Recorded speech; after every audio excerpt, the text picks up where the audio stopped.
एक सज्जन संकेत कर रहे थे महर्षि दयानंद महाराज से संबंधित भी कुछ चर्चा किया करो। देखो, हमारे देश के लोग अपने देश में कोई महान पुरुष होता है, उसकी बात उसके समय में नहीं मानते, उसके जाने के पश्चात कुछ लोग मान लेते। एक व्यक्ति जंगल में बैठा हुआ रात्रि को कुछ देख रहा था। वो देखता है, चिंतन करता है। एक बालक समझो चाहे युवक समझो, पेड़ के नीचे बैठा हुआ देख रहा है तो क्या दृश्य देखता है? पेड़ से एक फल टूटा और नीचे गिर गया। अब इसने चिंतन किया, पेड़ से फल टूटकर नीचे क्यों गिरा, ऊपर क्यों नहीं गया? ये अचानक एक प्रश्न और प्रश्न का उत्तर उसने स्वयं खोजा।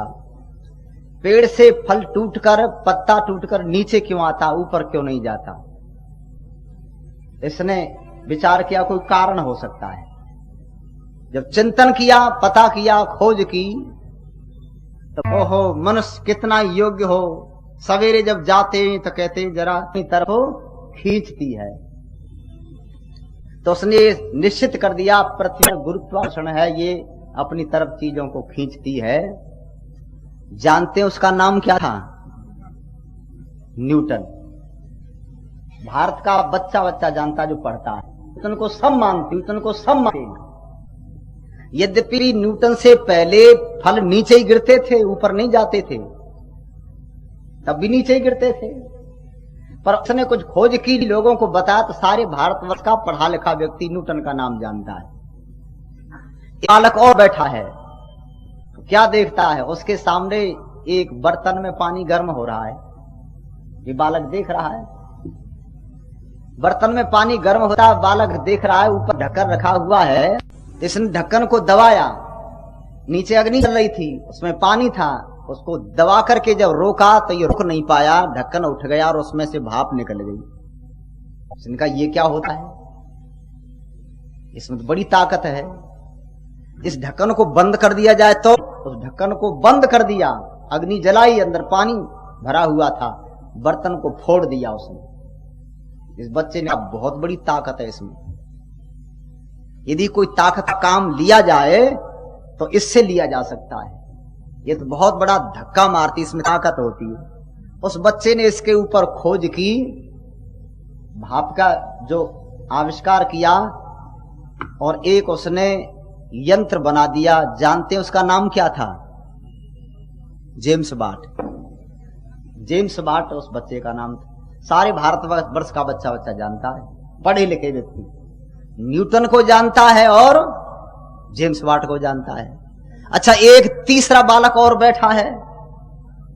ये कहां है? गुजरात में है और टंकारा गांव में है, मंदिर में बैठा है।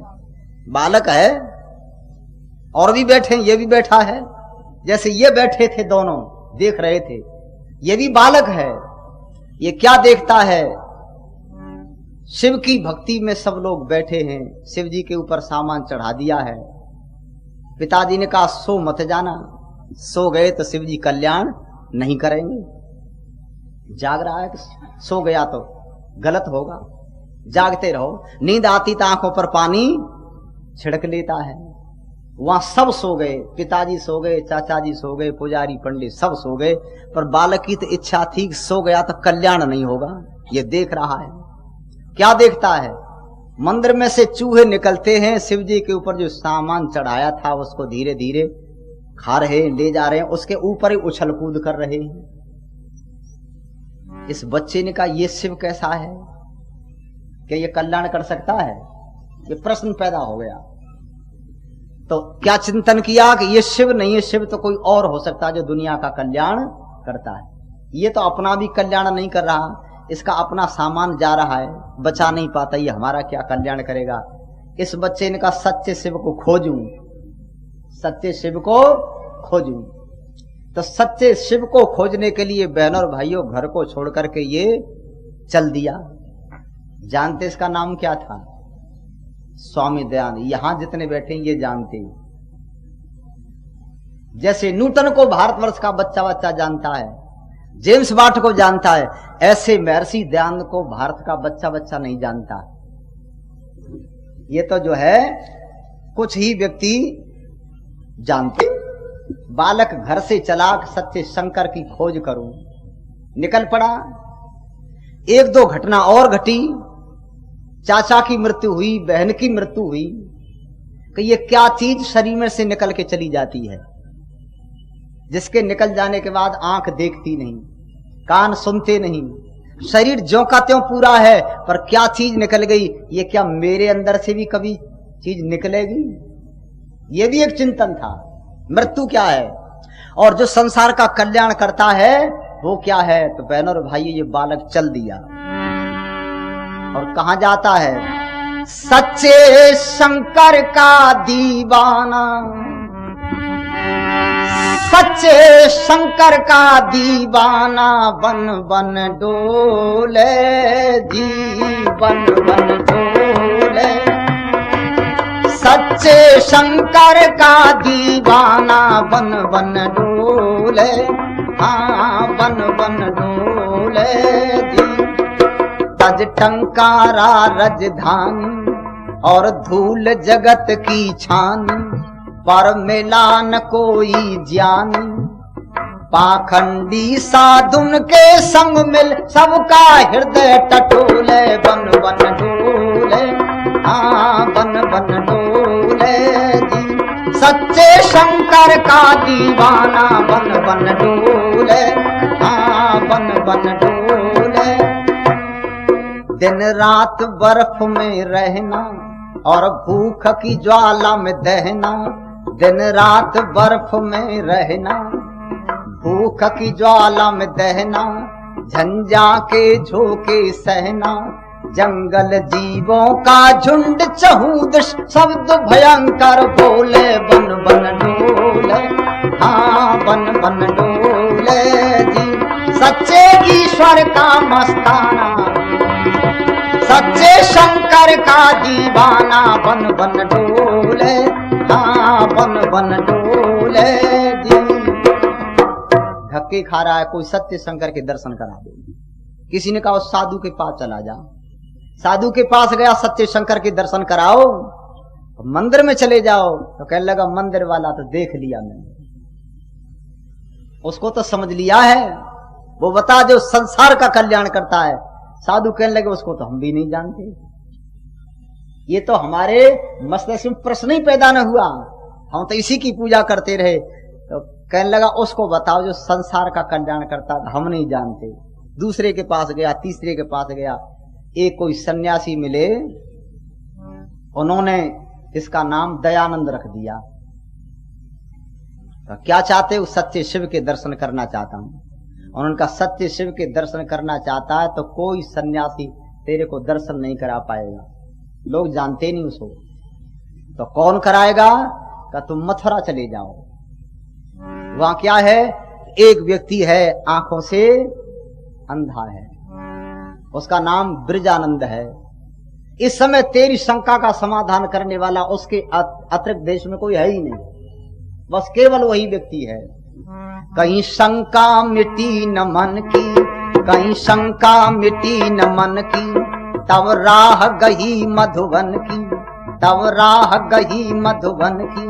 घड़ी आ गई शुभ कर मन की, घड़ी आ गई शुभ कर मन की।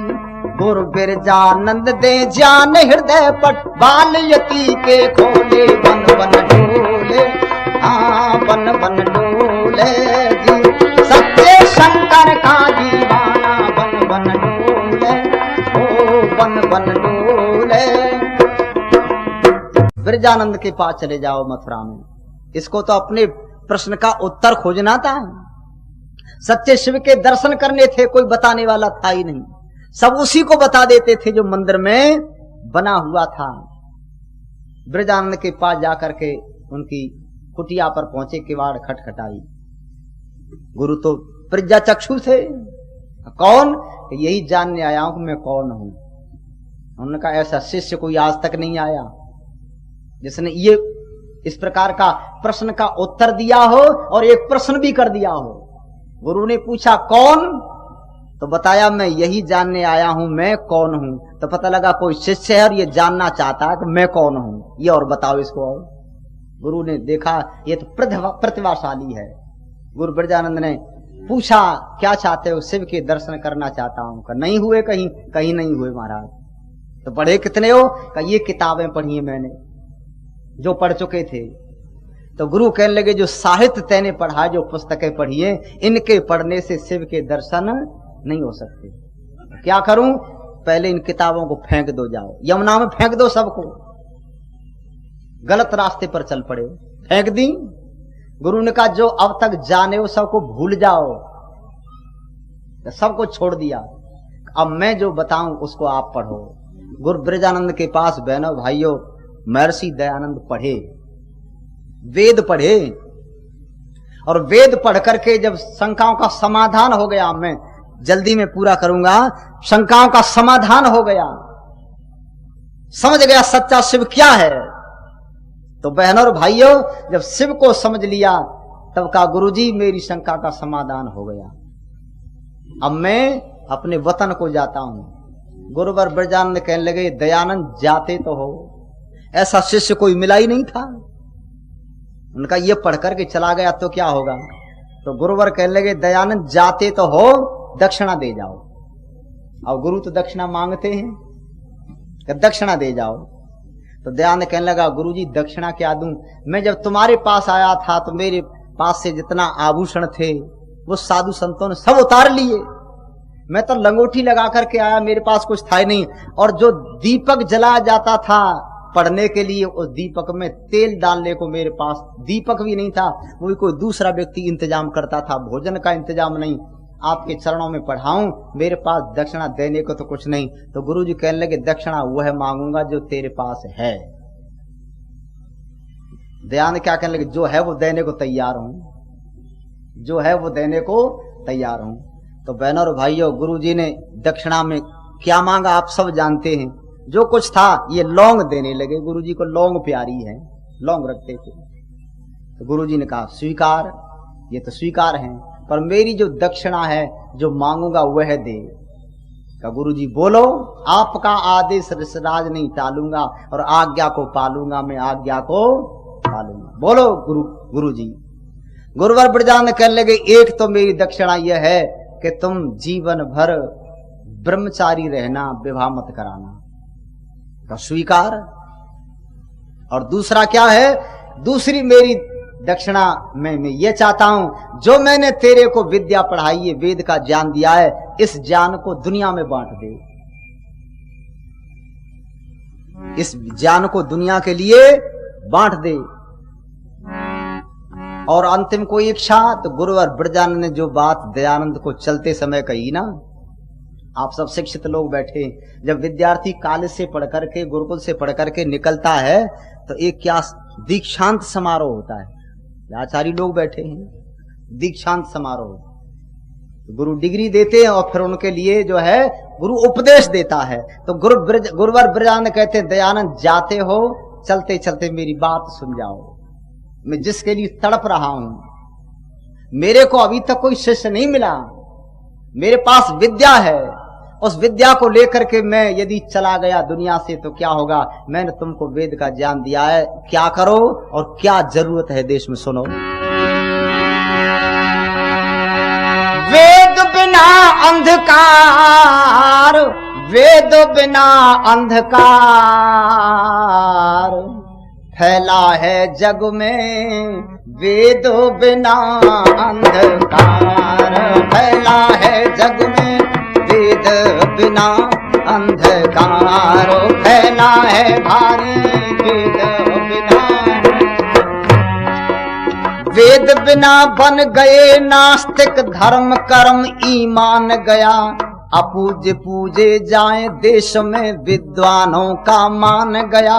सादा जीवन विचार ऊंचे वह सज्जन इंसान गया।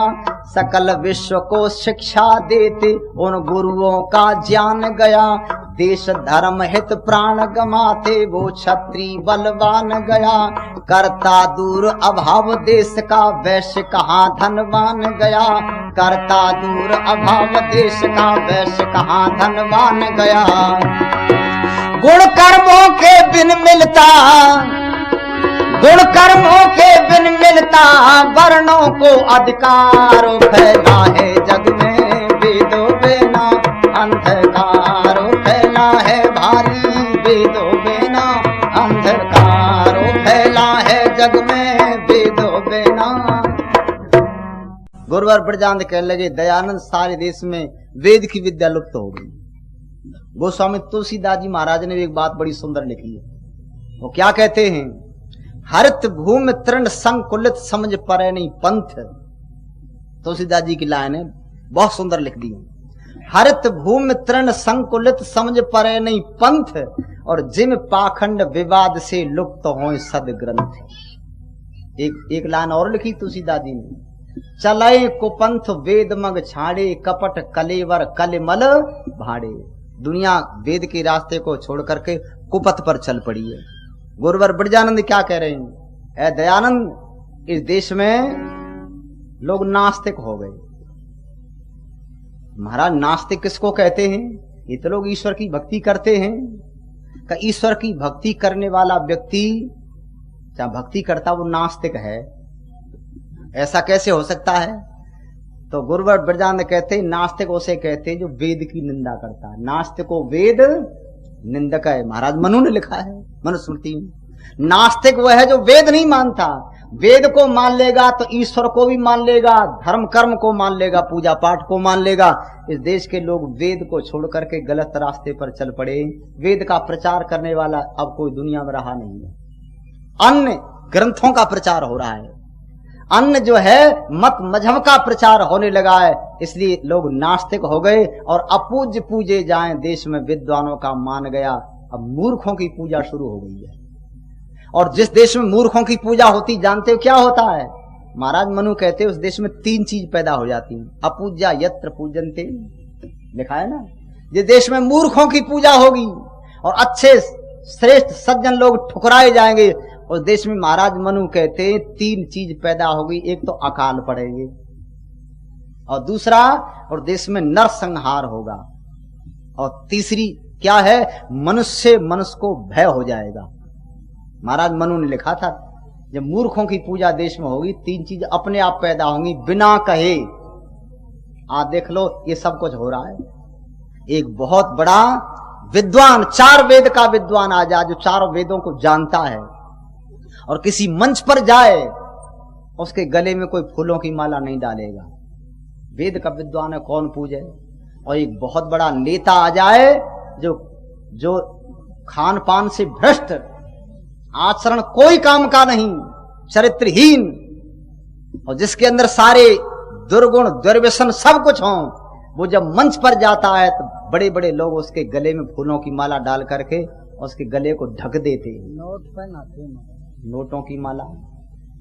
और आगे चलते चलते क्या कहते हैं? इतना बड़ा देवता अब देश में कोई नहीं है, ये देश का भाग्य बदल देगा। उसकी प्रशंसा के पुल बांधे जाते हैं। तो क्या कहते हैं गुरुवर ब्रजानंद? जिस देश में मूर्खों की पूजा होगी, प्रशंसा होगी, उस देश में अकाल पड़ेंगे। ऐ दयानंद, अब इस देश में कोई व्यक्ति सज्जन का सम्मान करने वाला नहीं रहा। और क्या है? अपूज्य पूजे जाए देश में विद्वानों का मान गया। सादा जीवन विचार ऊंचे हुए सज्जन इंसान गया। यहाँ के लोगों का जीवन ऊंचा था, सादा जीवन और विचार ऊंचे थे, वो अब नहीं रहा है। अब सादा जीवन वाले को लोग धक्का देते हैं। इसलिए क्या करो? जाओ वेद का प्रचार करो। ये मेरी इच्छा है, मैं चाहता हूं कोई देश में वेद का प्रचार करने वाला व्यक्ति मिले। तुम एक शिष्य मिले हो और यही मेरी दक्षिणा है। दयानंद कहते हैं गुरु जी स्वीकार। और बोलो तो सुनो। वेद बिना इस भूमंडल का चक्रवर्ती राज गया। वेद बिना भूमंडल का चक्रवर्ती राज गया। कोहनूर हीरा लगता वह भारत का ताज गया। गौतम कपिल कणाद याद ऋषियों का समाज गया। यज्ञ योग तप दान धर्म का परोपकारी काज गया। युवक युवतियों में से अब तो कुल का शर्म लिहाज गया। विलासिता आ गई आज संयम का डूब जहाज गया। विलासिता आ गई आज संयम का डूब जहाज गया। सदाचार की कर दी है, सदाचार की कर दी है फैशन ने मिट्टी ख्वारो फैला है जग में वेदों बेना अंधकारो फैला है भारी। वेदों बेना अंधकारो फैला है जग में वेदों बेना। दूसरी बात गुरुवर क्या कहते हैं, ये तो गुरु का उपदेश दिया जा रहा है। गुरु क्या कहते हैं, वेद बिना इस भूमंडल का चक्रवर्ती राज गया। ऐ दयानंद, सृष्टि के आद से लेकर के महाभारत तक, सृष्टि के आद से लेकर के महाभारत तक सारे संसार पर आर्यों का चक्रवर्ती राज रहा। इस दुनिया पर कोई कौम राज्य नहीं कर पाई, केवल आर्यों ने राज्य किया। इतिहास पढ़ लो महाभारत तक। क्या हुआ, महाभारत का युद्ध हुआ, विद्वान मारे गए, बलवान मारे गए, और उसके पश्चात जिसके मन में जैसा आया उसने वैसा पंथ चलाया। ये लाइन स्वामी जी ने भी लिखी है। इस देश में अंधकार फैल गया। इस देश में कोई कपिल कणाद पतंजलि जैसा ऋषि नजर नहीं आता। और क्या हो गया, यज्ञ योग तपदान धर्म का परोपकारी काज गया। अब कोई वैदिक यज्ञ नहीं होते। और सुनो दयानंद, इस देश के लोग दान देना भूल गए। यहां बड़े दानी थे, ये देश दानियों का था ना। कहते इतना तक ध्यान नहीं रहा कि दान कहां देना चाहिए कहां नहीं देना चाहिए। दान तो देते पर आंख मीच कर देते। अच्छा, मैं एक दलील आपके सामने प्रस्तुत कर दूं। हो सकता कुछ व्यक्तियों को अच्छा न लगे, परंतु देखो हमारे दान की प्रक्रिया कितनी बिगड़ी है। मैंने देखा, मैं प्रचार करने के लिए जाता हूं, जब मैं भरतपुर से चलता हूं तो यमुना नदी पार करनी पड़ती है। इधर बरेली की तरफ जाते हैं, यमुना को आगे चल करके गंगा पार करनी पड़ती है, रामगंगा पार करते हैं। जब नदियों के ऊपर होकर के रेल निकलती है, बस निकलती है, देख लेना आप। जो ही नदी के ऊपर रेल या बस पहुंची तो बस में जितने व्यक्ति रेल में बैठे होते हैं वो अपनी जेब में हाथ डालते हैं। सब नहीं डालते। जो हिंदू हैं, धार्मिक हैं, वो अपनी जेब में हाथ डालते हैं और क्या करते हैं, अपनी जेब में से कुछ पैसे निकालते। तो मैं समझ लेता हूं ये आदमी दानी है। गंगा के ऊपर बस रेल चल रही है तो क्या कहते हैं, खिड़की खोलो जल्दी। हमने कहा हवा गर्म आ रही है, लू चल रही है। कहा जल्दी खोलो, हम तो जानते हैं ये धर्मात्माएं मानेंगे नहीं। जो ही गंगा के ऊपर बस रेल पहुंची, अपने अपने हाथ में लेकर के पैसा गंगा में फेंक देते हैं। अच्छा, ये नहीं करते हैं क्या? तो ये कल्पना कर लो, यहां पढ़े लिखे लोग बैठे हैं। भारतवर्ष की जनसंख्या 1 अरब है, तो 1 अरब आदमी प्रतिदिन यात्रा नहीं करता। 50 करोड़ आदमी यात्रा नहीं करता रोजाना। 20 करोड़ आदमी रोजाना यात्रा नहीं करता। 10 करोड़ यात्रा नहीं करता होगा, अनुमान बता रहा हूं। एक रोजाना 2 करोड़ व्यक्ति यात्रा करते ही, समझ लो सारे देश में 2 करोड़। 2 करोड़ में 1 करोड़ तो ऐसे हैं जो कम्युनिस्ट हैं, एक नया पैसा ना डाले, गंगा हो चाहे यमुना हो। अच्छा, उन 1 करोड़ में मुसलमान हैं, वो पैसा नहीं डालते। 1 करोड़ में ईसाई भी हैं, वो पैसा नहीं डालते, और आर्य समाजी भी नहीं डालते। तो 1 करोड़ व्यक्ति कुल पूरे देश में 1 करोड़ व्यक्ति ऐसे जो धर्मात्मा पैसा डालते हैं। अब कल्पना करो, 1 करोड़ व्यक्ति 50-50 पैसा रोजाना फेंक दें तो कितने हो गए जी? 50 लाख रुपए हुए। 50 का सिक्का न हो किसी की जेब में, 25 पैसा हो, तो 1 करोड़ व्यक्ति 25 पैसा प्रतिदिन गंगा, यमुना और चंबल, राप्ती, गोमती, ताप्ती, कोई नदी तो मिले उसमें ये डालेंगे तो 25 पैसे के हिसाब से 25 लाख रुपया हो गए। अच्छा, किसी पे न हो 10 का ही सिक्का हो तो 10 लाख रुपया समझो। भारतवर्ष का 10 लाख रुपया प्रतिदिन नदियों में पानी में फेंका जाता है, कम से कम है। अच्छा, दानियों की कमी है? ऐसे दानी मिलेंगे किसी देश में जो पानी में पैसा फेंकते हो? और यहाँ ये आचार्य लोग बता रहे, हम मांगने जाते हैं गांव में, घी मांग के लाते हैं, शायद रोटी भी मांगते होंगे, है जी?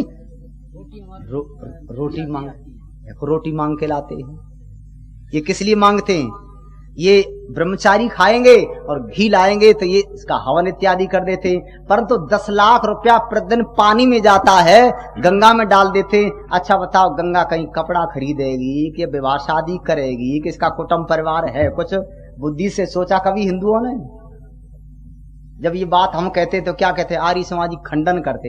हम खंडन थोड़ा करते, खंडन तो दिया हमने छोड़, हमने कहा अकल की बात कहना शुरू कर दो, तुम शायद समझ में आ जाए। तो खंडन थोड़ा है, एक तर्क और दलील है। आप उत्तर दो, 10 लाख रुपया प्रतिदिन पानी में जाता है और विदेश के लोग पैसा इकट्ठा करके, विदेश के लोग अपना पैसा इकट्ठा करते हैं और पैसा इकट्ठा करके भारत में भेज देते। और कहां भेजते? भारत के गरीब प्रांतों में जाओ और प्रचार करो, लोगों के सिर के ऊपर से चोटी काटो, गले में से जनेऊ तोड़ो, उनको दवाई दो, उनके बच्चों को पढ़ाओ और उनके लिए भोजन दीजिए, कपड़े दो। वो कपड़ा बांटते हैं, दवाई देते हैं और तुम्हारे प्रांत के प्रांत ईसाई बना दी। जाके देख लो, वहां वैदिक धर्म का प्रचार नहीं कर सकते। हम प्रचार करने गए तो प्रचार करना मुश्किल। मैं वो जो है आपका नागालैंड, उसमें प्रचार करने गया बहुत दिन पहले, सन 70 की बात है। हमारे गुरुकुल के कुछ ब्रह्मचारी थे, उधर चले गए, कहने लगे यहाँ कोई वैदिक धर्म का प्रचार नहीं सुनता, या लोगों के सिर के ऊपर से चोटी और गले में से जनेऊ तोड़ दिए हैं, वो पैसा देते हैं। और देखो अस्पताल खुले, कहते हैं आपको दवाई देंगे, पैसा नहीं देना पड़ेगा, आप आओ दवाई फ्री ले जाओ, बच्चों को फ्री पढ़ाया जाएगा। और कपड़े बांट देते हैं। जब कपड़े बांटते, दवाई देते हैं, रोटी देते हैं, तब कहते हैं बोलो तुमको रोटी चाहिए कि चोटी? कहते रोटी चाहिए तो चोटी काटो। ये सिर पे क्यों रखी है? कि हमारे धर्म का चिन्ह है। कि ये धर्म न तो रोटी देता है न कपड़े देता है, धर्म का क्या करोगे तुम? चोटी काटोगा? काट लो, हमको तो रोटी चाहिए। प्रांत के प्रांतों की चोटी काट दी है, सब ईसाई बना दिए हैं। ये क्या है? उनका पैसा आता है तुम्हारे धर्म के बदलने के लिए आता है, और तुम्हारा पैसा कई लाख रुपया पानी में प्रतिदिन फेंक दिया जाता है। हम तो कभी कहते हैं हर नदी के किनारे पर डिब्बा रख दो, तो दान पात्र लिख दो, गाड़ी खड़ी कर दो 1 मिनट का, जिनको देना है वो नदी में मत फेंको, नदी को पैसे की जरूरत नहीं है, ये डिब्बे में डाल दो। तो हर नदी के ऊपर हर जगह सब पुलों पर डिब्बे रखे हों और 10 लाख रुपया रोजाना शाम को इकट्ठा हो जाए, तो रोजाना 10 लाख रुपए से भारतवर्ष का कोई बच्चा कपड़ा नहीं खरीद सकता पढ़ने वाला। सब विद्यार्थियों की ड्रेस उस पैसे से, सब बच्चों को किताब उस पैसे से। सारे भारतवर्ष में एक गांव ऐसा नहीं बचे जिसमें स्कूल न खोले जाएं। 10 लाख रुपया रोजाना लगाओ तो उस पैसे से गांव गांव में स्कूल खुल जाएं। पर इस कौम को समझावे कौन? समझावे तो क्या आर्य समाजी। इस बुद्धि का दिवाला निकल गया। गुरुवर बिरजानंद क्या कहते हैं? दान देना नहीं जानते ये। दान तो देते हैं क्योंकि ये कर्ण के वंशज हैं, हरिचंद्र के वंशज हैं, मानेंगे तो है नहीं। एक व्यक्ति ने, मैं आपको सत्य बता रहा हूं, गर्मी के मौसम में मैं कानपुर से बस में था, कहने लगा भाई साहब खिड़की खोलो गंगा पे। मैं समझ गया ये कर्ण के वंशज बैठे। तो 11 रुपया फेंके उसने। एक 10 का नोट था, एक रुपया था। जो उसने फेंका तो हवा चल रही थी, वो 1 रुपया तो चला गया, 10 का नोट उड़ करके मेरे पैरों में आ गिरा। बस में जा बैठा था, वापस आया हवा से, तो मैंने उठा करके यूं अपनी जेब में रख लिया। तो मेरे को देख रहा था वो, कहने लगा भाई साहब ये क्या कर रहे हो? मैंने, गंगा तेरे से ले रही है, मेरे को दे रही है। मैंने तो कुछ कहा नहीं, उसने अपने आप दिया है। कह तुम क्या करोगे? मैंने, मिठाई खाऊंगा। अब वो पानी में चला जाता तब तो ठीक था, पर मेरी जेब में आ गया तो उसका दिल धड़कने लगा कि मेरा पैसा इसकी जेब में गया। तो मैंने कहा ये मतलब गंगा को जरूरत क्या है? और ये साधारण आदमी नहीं था, पढ़ा लिखा व्यक्ति था। जिस देश के पढ़े लिखे व्यक्तियों को ये ज्ञान न हो कहां देना चाहिए और कहां नहीं देना चाहिए, वो देश क्या उन्नति करेगा? गुरुवर बिरजानंद क्या कहते हैं? दयानंद, इस देश में कोई व्यक्ति दान देना जानता नहीं।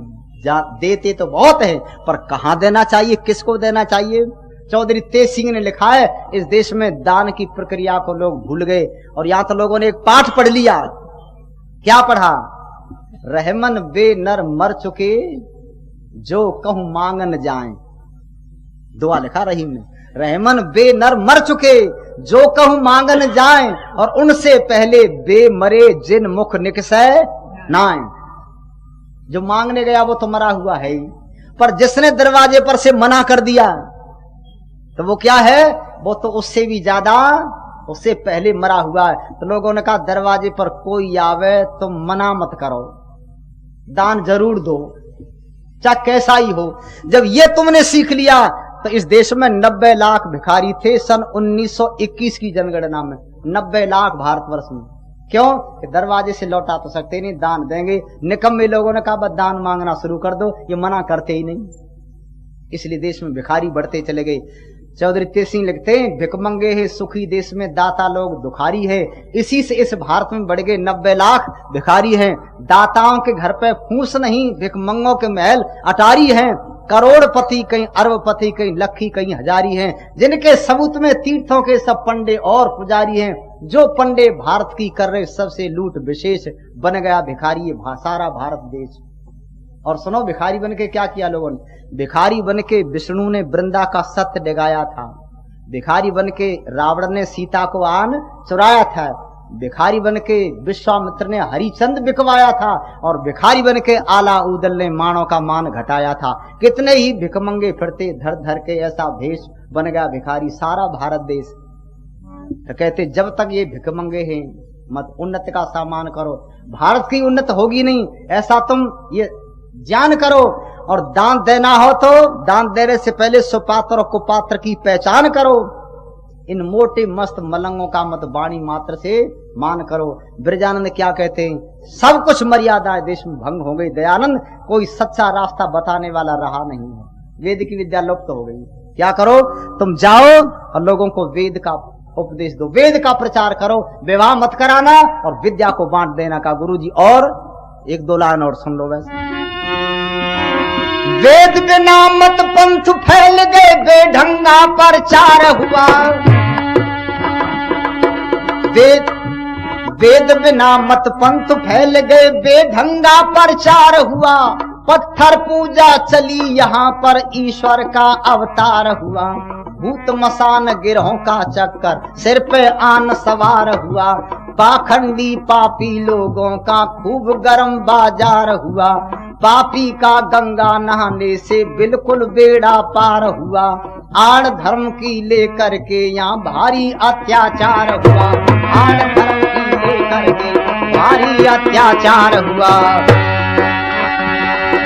प्यार हुआ दुष्कर्मों से, दिए उत्तम कर्म विसारो। फैला है जग में वेदो बिना अंधकार, फैला है जग में वेदो बिना अंधकार।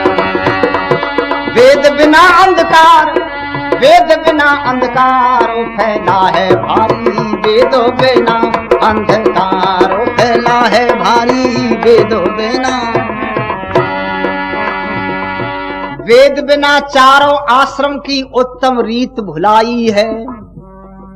कलह कपट बेईमानी घर घर फूट समाई है। चोरी डकैती राह जनी चौड़े में होई लुटाई है। बदमाशों का स्वागत हो, सच्चे की करें पिटाई है। मित्र प्रशंसा करें, सामने पीछे करें बुराई है। करी मिलावट चीजों में ना मिलती शुद्ध दवाई है, ना मिलती शुद्ध दवाई है। करी मिलावट चीजों में ना मिलती शुद्ध दवाई है। वेद बिना नरदेव मचा है चौंदस हाहाकार, फैला है जग में वेदों बिना अंधकार, फैला है जग में वेदों बिना अंधकार, फैला है भारी वेदों बिना अंधकार।